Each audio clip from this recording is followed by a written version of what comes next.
사극에는 군대가 줄을 지어서 가는 장면이 종종 등장합니다. 사실 원래의 전쟁이라면은 훨씬 더 대규모, 정말 웅장한 군대가 움직일 텐데 아마도 드라마를 제작할 때에는 제작비가 그렇게 많지 않은가 봐요. 엑스트라를 그렇게 많이 동원할 수 없어서인지 아니면 컴퓨터 그래픽으로 사람을 그려넣는데 돈이 너무 많이 들어서인지 그 산길을 군대가 걸어가는 모습을 보면 굉장히 조촐하기 짝이 없습니다. 그런데 그 군대가 걸어가는 모습 바라보면은 앞에서 이제 말을 탄 장수나 뭐 이런 사람들이 가고 뒤에 군인들이 쫙 줄을 지어서 가지 않습니까? 그런데 사극에서는 그렇게 군대가 줄을 지어서 가는 장면이 나오다가 갑자기 화면이 바뀌면서 이 컴퓨터 그래픽으로 지도를 보여줘요. 요즘 지도가 아니라 뭐 네이버 맵, 그다음에 뭐 카카오 맵 이런 지도가 아니라 그 옛날 지도 있잖아요. 붓으로 그린 지도 같은 그런 지도 화면이 딱 나오면서 이게 약간 버드뷰라고 하죠. 공중에서 새가 이렇게 쫙 경사지게 내려다보는 것 같은 그 각도로 지도가 나오면서 마치 새가 빠르게 날아가면서 훑어가는 것처럼 그렇게 지도가 앞으로 쫙 다가오면서 막 성이 하나씩 막 지나갑니다. 그래픽으로. 그러면 이제 거기에 화살표로 쫙 어느 성에서 어떤 길을 따라서 어느 성으로 다시 이어져 가는 그 경로들이 막 그래픽으로 나와요. 여기에 나레이션까지 덧붙이면 더 좋겠죠. 어느 성으로 갔다, 이쪽으로 갔다, 저쪽으로 갔다 하는 그런 모습을 보여주면 참 멋있게 보일 것 같습니다.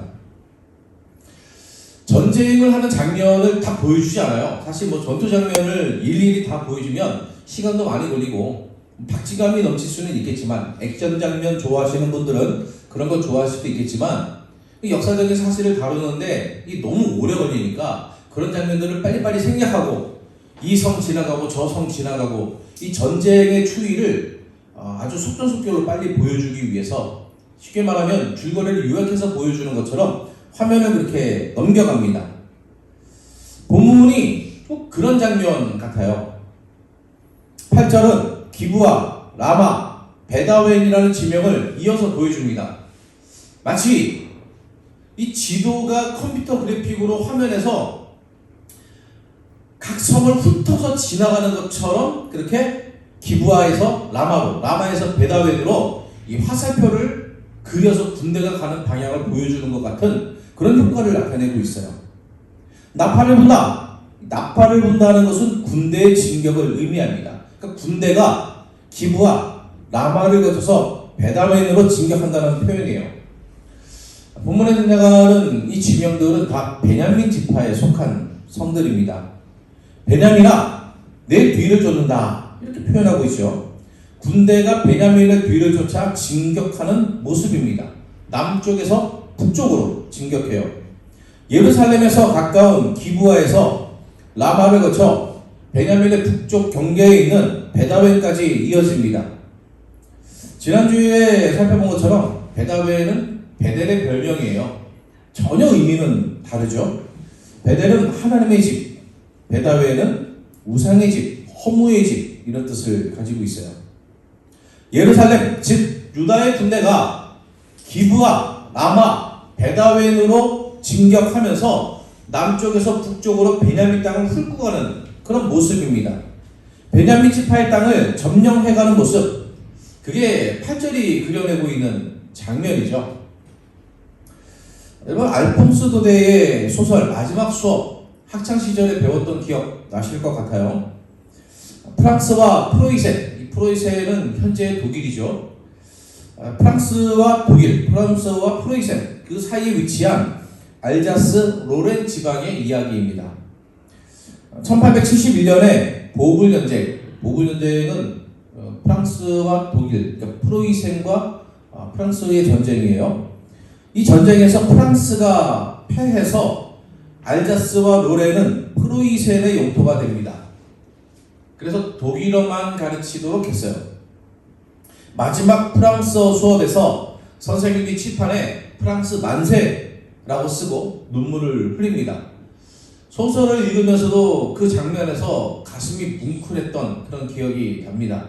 특히 우리나라 사람들은 일제강점기에 한국어를 가르치지 못하고 일본어만 가르치도록 했던 언어를 말살하려고 했던 일본의 정책을 경험한 나라이기 때문에 우리는 뭐 직접 경험하지 못했지만 그 역사를 간직하고 있기 때문에 이 마지막 수업의 이야기가 더 감동적이고 가슴 뭉클한 것 같아요. 그런데 사실 알자스 로렌 이 지방은 원래 독일인이 살던 곳입니다. 원래 프랑스 땅은 아니에요. 그걸 프랑스가 먼저 빼앗았던 거예요. 로렌은 먼저 프랑스의 영토가 되어서 1871년 보불전쟁으로 다시 독일이 그 자리를 차지할 때까지 프랑스어를 사용하고 있었는데 알자스는 당시에도 원래 독일어를 사용하고 있었습니다. 사실 이 소설의 감동을 확 깨는 현실, 팩트죠. 어떻게 보면은 프랑스의 입장에서 이 소설을 쓰지 않았나.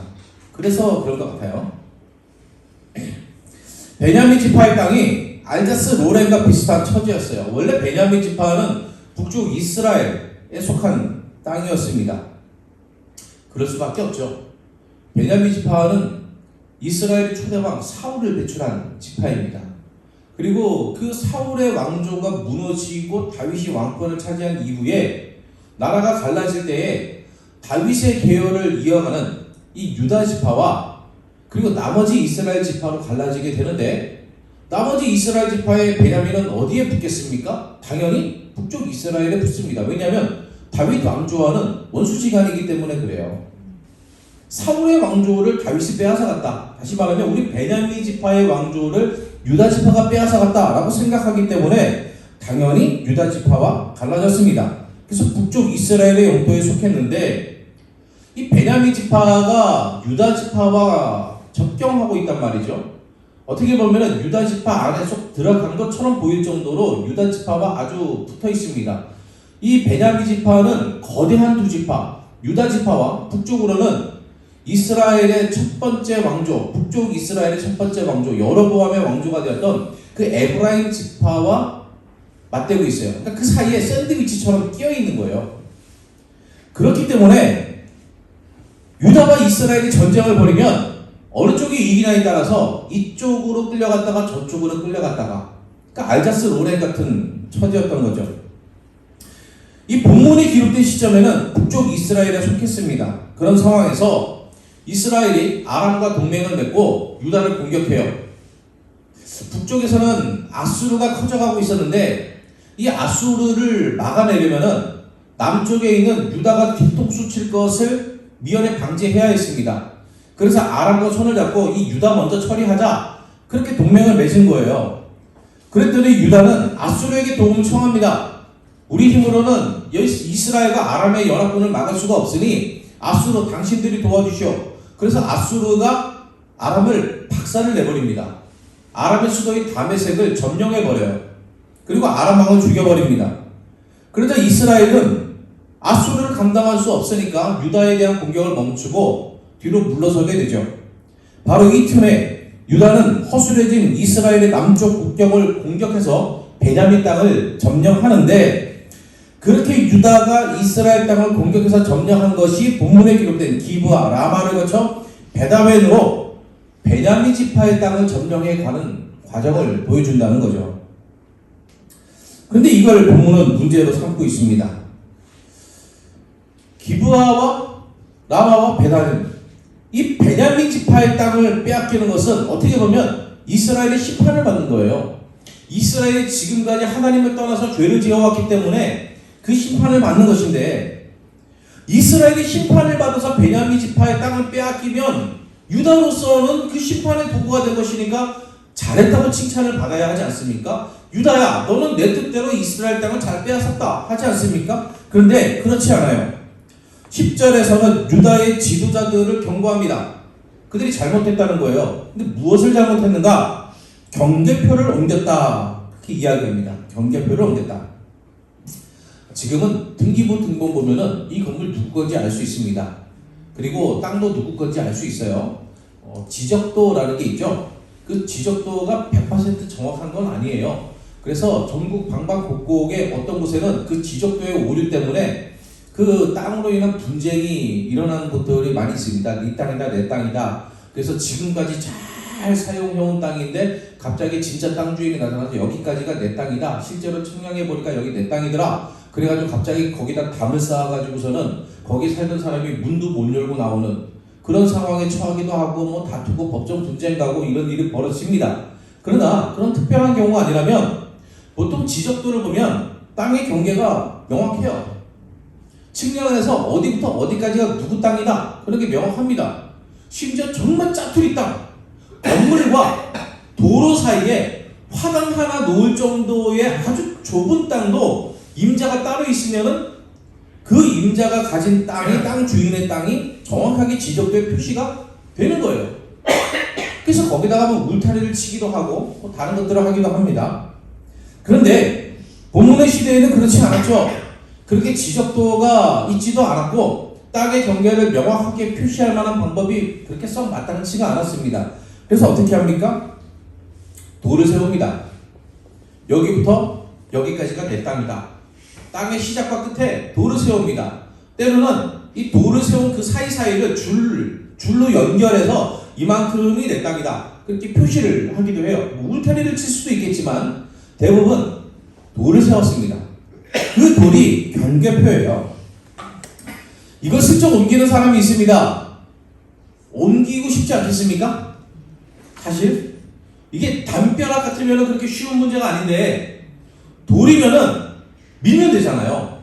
여기서부터 저기까지 한 1m만 밀어도 내 땅이 1m가 넓어지는 거 아닙니까? 근데 여기서부터 여기까지 1m면 얼마가 아닌데 그게 여기부터 저기까지라고 한번 생각해 보세요. 그러면 그렇게 1m 폭으로 땅이 길쭉하게 다 내 땅이 되는 거예요. 그 좁은 땅, 얇은 그 폭이 좁은 땅을 어디다 쓰느냐? 그게 내 땅하고 붙어 있으면 얘기가 좀 달라지죠. 내 밭이, 내 땅이 그만큼 넓어지면 그만큼 수확도 많아질 것이고, 사실 부동산이라는 것이 지금 시대에도 엄청나게 가치가 높은 것입니다만 고대 사회도 마찬가지 아니었겠습니까?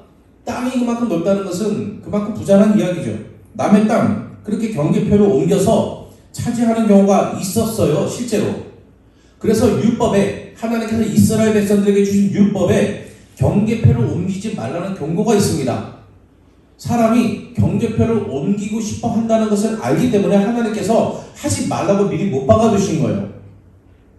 그냥 그런 표시를 하는 것이 아닙니다.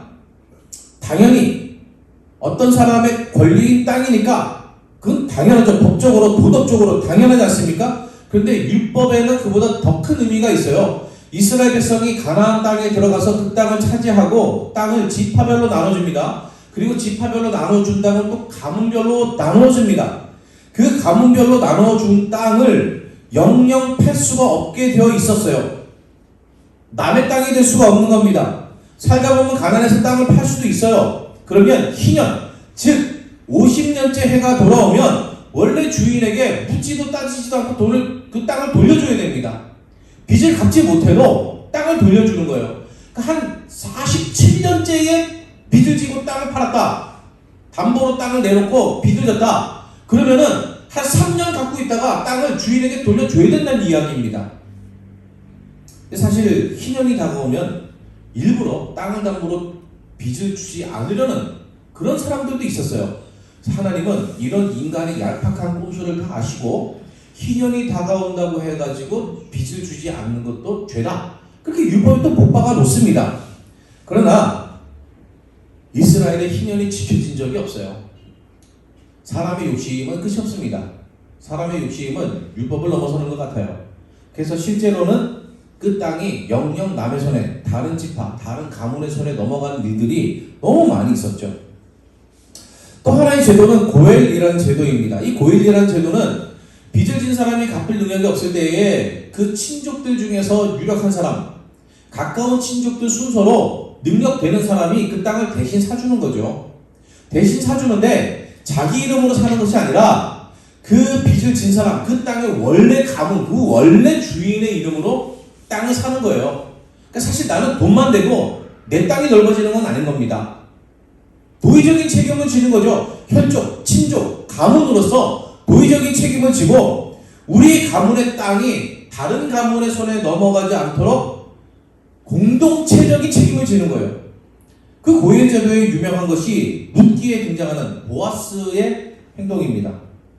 그렇게 하나님께서는 각 지파 가문의 땅이 온전히 그 지파와 그 가문의 소유가 되게 하셨어요. 그게 율법입니다. 그런데 유다가 베냐민 지파의 땅을 점령했어요. 본문은 그것을 경계표로 옮긴 것이라고 이야기하는 거예요. 베냐민 지파가 그 영토를 온전히 소유하지 못하도록 유다가 베냐민의 땅을 빼앗은 거죠. 그래서 본문은 베냐민 지파의 땅을 빼앗아 경계로 옮긴 유다의 지도자를 책망합니다. 그런데 좀 생각해 보세요. 그게 잘못이기는 합니까? 전쟁이잖아요. 유다와 이스라엘은 전쟁하고 있습니다. 전쟁은 본래 땅을 차지하는 싸움입니다. 우리 6.25 한국전쟁을 생각해 보세요. 뭐 때문에 싸웠습니까? 땅 때문에 싸웠습니다. 북한이 소련을 등에 업고 남침할 때 왜 남침을 했습니까? 남한 땅을 자기들이 가지려고 한 거예요. 그 우리가 계속해서 밀리고 낙동강까지 갔다가 그리고 다시 올라가지 않습니까? 인천 상륙 작전을 통해서 허리를 치고 북쪽으로 치고 올라갑니다. 어디까지 올라갑니까? 거의 압록강까지 올라갔잖아요. 그 압록강까지 올라갔을 때 우리 국군들은 어떤 생각을 했을까요? 이제 우리 땅, 한반도 땅을 다 되찾았다. 북괴의 손에서 정당한 우리의 땅을 되찾았다 라고 생각했어요. 그걸 다시 중공이 인해전술로 밀고 내려오면서 지금의 이 군사 분계선이 만들어지지 않았습니까? 땅을 차지하기 위한 싸움. 휴전을 협정하기 위해서 북한과 미국 여러 나라가 머리를 맞대고 협정을 하고 있을 때 한치라도 땅을 더 차지하기 위해서 강원도 산간 고지에서 수많은 전투가 벌어졌습니다.